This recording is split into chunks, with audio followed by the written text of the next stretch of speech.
예수님께서 십자가를 지시기 위하여 예루살렘으로 올라가시는 길에 사마리아와 갈릴리 사이에 있는 한 동리에 들어가시게 되었습니다. 그 동리 외곽에 10명의 나환자가 있었는데 주께서 지나가심을 알게 되었습니다. 이 나병 환자는 사람들과 같이 살 수 없는 그러한 그 불행한 처지에 있는 사람들입니다. 그래서 그들이 그 동네에 들어갈 수 없었기 때문에 그 동리를 지나가시는 그 외곽에서 예수님을 만나려고 하는 그 간절한 소원을 가지고 예수님이 지나가실 때 예수님께 소리를 질렀습니다. 멀리 서서 소리를 질렀습니다. 예수 선생님이여, 우리를 불쌍히 여기소서, 이렇게 소리를 질렀습니다. 그 소리 간절한 거죠. 여기 뭐 여러 가지 수사어가 필요 없죠. 예수 선생님이여, 우리를 불쌍히 여기소서, 이것뿐입니다. 여기 예수 선생님이라고 하는 것은 예수님에 대한 존칭입니다. 그리고 그분이 메시아인 것을 그들은 믿었습니다. 그때 그분께만 구하면은 어떤 역사가 일어날 것이다. 어떤 역사가 있습니까? 병이 나을 것이고 또 구원을 받을 것이고, 그래서 이 땅에서는 이렇게 저주받고 처철한 삶을 살고 있지만은 하나님 나라의 주님 곁에 있을 것이라고 하는 그런 확신도 그들 속에 있었어요. 그래서 그들은 예수님을 멀리서 예수님께 간청을 한 겁니다. 우리를 불쌍히 여겨달라. 육체의 병을 불쌍히 여겨달라.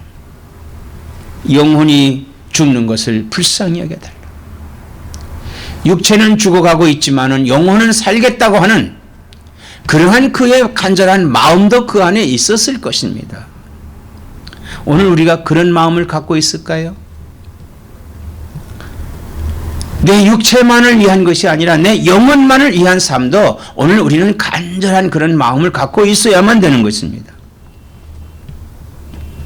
구하라 주실 것이요, 찾으라 찾을 것이요, 두드리면 열릴 것이라고 성경은 이렇게 말씀을 하고 있습니다.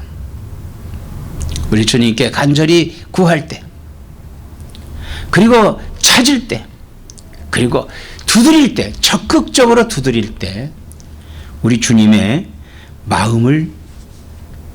그 마음을 움직여서, 그래서 그 기도의 응답을 받을 수가 있는 것입니다. 이 나병 환자들은 자신들의 그 나병을 고쳐달라고 하지 아니하고 우리를 긍휼히 여겨달라고 그랬습니다. 우리도 우리를 긍휼히 여겨달라고 주님 앞에 무릎 꿇고 날마다 회개하는 그러한 낮아진 겸손한 신앙의 자세를 가져야만 되는 것입니다. 자, 이들이 이렇게 간절히 소리 질러서 외쳤을 때 예수님은 그들의 외침을 들으셨습니다. 못 들은 척하고 지나간 것이 아니라 예수님께서는 그들의 소리를 들으신 거예요. 오늘 우리들의 기도하는 기도의 소리도 들으십니다. 우리들이 간구하는 그 기도는 우리 주님이 다 듣고 계십니다. 그래서 주님께서 그들에게 말씀을 했어요. 가서 제사장에게 몸을 보이라, 이렇게 말씀을 했습니다. 가서 제사장에게 몸을 보이라고 하는 것은 뭐예요? 문둥병자에게 나타나는 병은 얼굴이 살갗이 썩어 들어가는 겁니다. 코가 문드러지고 손끝이 썩어서 점점 들어가는 그런 병이에요. 발도 그렇고. 그런데 그 제사장에 가서 보이라는 거예요. 그걸 보이라. 이 나병 환자에게 치료가 됐을 때 제사장에게 보여서 제사장이 인증을 하면은 그들이 격리된 속에서 다시 풀려나서 사람들과 함께 살 수가 있는 것입니다. 그들은 이 예수님의 말씀 선포에 순종을 했어요. 예수님의 말씀에 순종하는 자세 굉장히 중요하죠. 예수님께서 말씀한 것을 그대로 믿어야 돼요.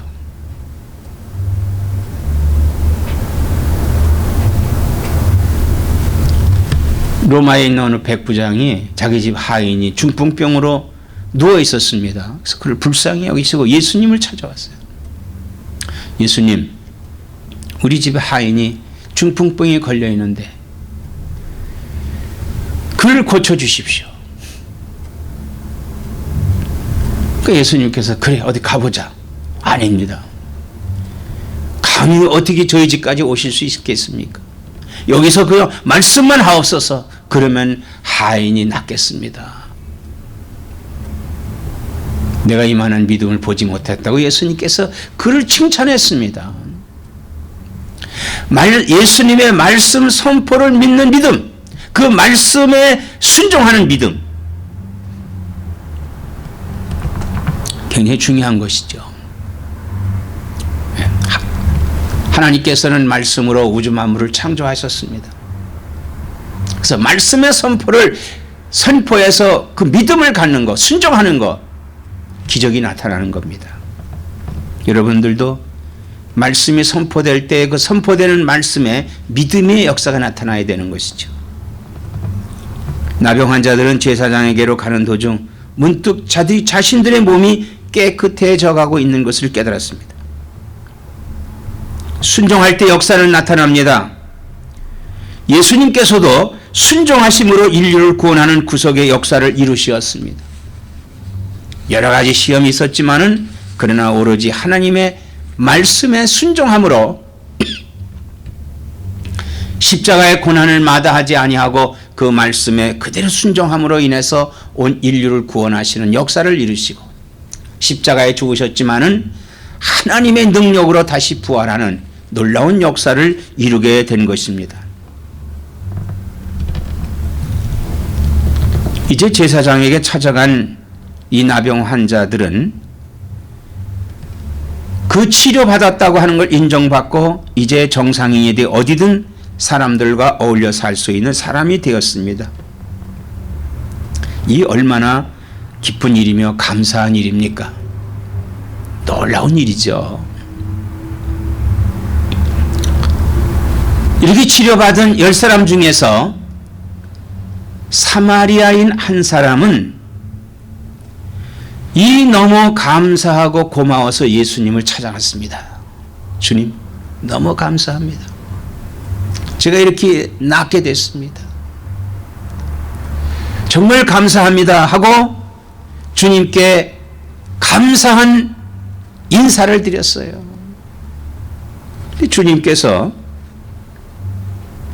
그러면 9명은 어디가 있느냐? 그들도 다 나았을 텐데 9명은 어디 있느냐? 이렇게 물으시는 거예요. 유감스러운 일이 아닐 수 없습니다. 그 9명은 낫지만은 감사할 줄 모르는 사람입니다. 감사할 줄 모르는 사람이에요. 그들은 유대인이었습니다. 감사하는 법을 배웠던 사람입니다. 그런데 사마리아인 이방인 한 사람만 주님을 찾아온 것이에요.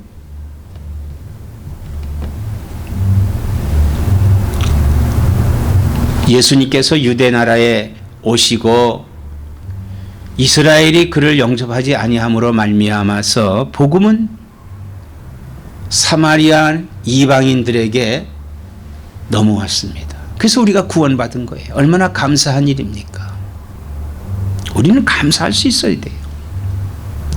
이 감사에는 기적이 또한 나타나는데 1874년부터 1877년까지 3년에 걸친 심한 가뭄과 엄청난 메뚜기 떼의 습격으로 농작물은 절멸하고 대경제 공황에 빠졌던 일이 있었습니다.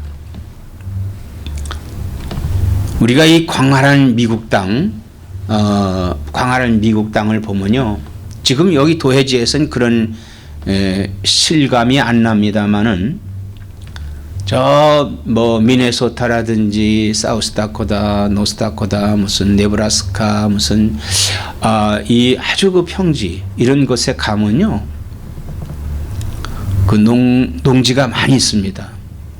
많이 있는데 그곳에 여름에 이렇게 운전을 하면은 밤중에 헤드라이트를 켜고 가니까 많은 그 메뚜기들이 그냥 불빛에 막 와가지고 자동차에 앞에 그냥 다 부딪혀서 이렇게 아주 그 앞이 그냥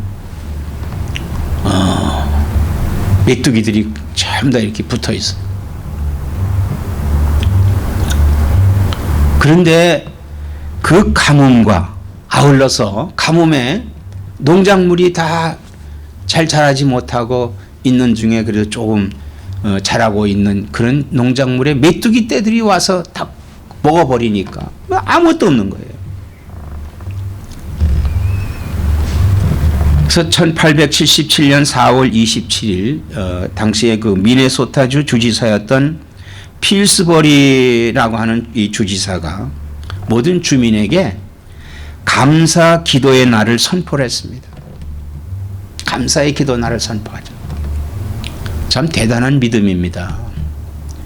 그러한 상황에 어떻게 그는 감사할 수가 있겠어요? 감사의 기도 날을 선포할 수가 있겠습니까? 극심한 가뭄으로 인해서 농작물은 자라지 않지요. 또 그런 속에 메뚜기 떼가 있으니 그 나머지 농작물까지도 피해를 입으니 얼마나 어려운 그런 상황이었는데도 불구하고 이 감사 기도 날을 선포했다고 하는 건 대단합니다. 근데 그 당시에 그들이 그 감사했던 내용이 뭐냐 하면요, 농작물이 전멸하였으나 몸이 살아있고 앞으로도 기회를 주실 하나님께 먼저 감사하자는 것이었습니다. 농작물은 다 피해를 입었지만은 우리들이 그 몸이 있다. 그리고 그보다 더 중요한 것이 앞으로의 기회가 있다 이거예요. 미래가 있다. 그래서 하나님께 감사하자는 내용인 것입니다. 그래서 이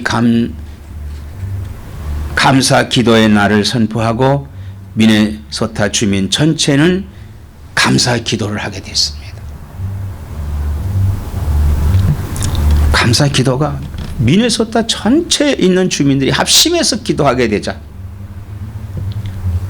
뜻밖의 일이 벌어졌습니다. 그렇게 들판을 덮었던 메뚜기 떼가 전부 죽었어요. 전멸을 한 겁니다. 이 과학으로는 설명할 수 없는 기적이 난 거예요. 하나님이 하시는 일은 과학이 증명할 수 없는 겁니다. 과학으로 말할 수 없는 거예요. 이건 하나님의 역사로 나타나는 것입니다. 우리가 알아야 할 것은 하나님께 은혜를 구하기는 쉬워도 감사하기라는 어렵다는 것입니다. 10명의 나병 환자가 선생님이여 우리를 불쌍히 여기소서 하고 은혜를 구했습니다. 그런데 은혜를 받은 9명은 어디로 갔는지 모르고 1명만 예수님 앞으로 온 거예요.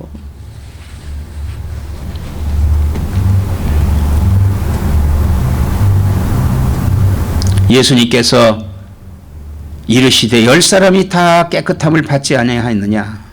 그 9은 어디로 있느냐?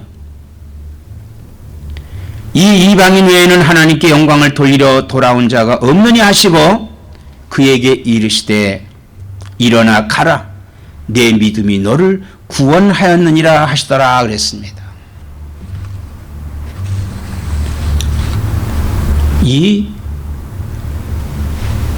이들이 깨끗함을 받은 것은 뭡니까? 믿음으로 말미암아서 깨끗함을 받은 거예요. 또 사마리아 사람이 예수님께 감사한 것은 믿음으로 말미암아서 와서 감사한 겁니다.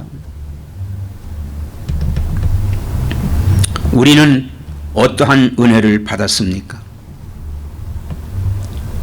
그런데 우리들의 감사는 어떠한 것입니까?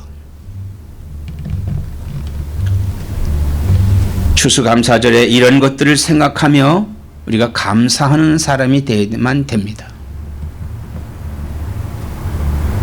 감사는 기적을 일으킵니다. 은혜 받은 우리가 감사할 때 그 감사로 말미암아서 구원의 역사가 완성되는 것입니다. 아무쪼록 감사가 여러분 생활 속에서 넘치는, 그래서 하나님의 기적이 나타나는 축복을 받으시기를 축원합니다.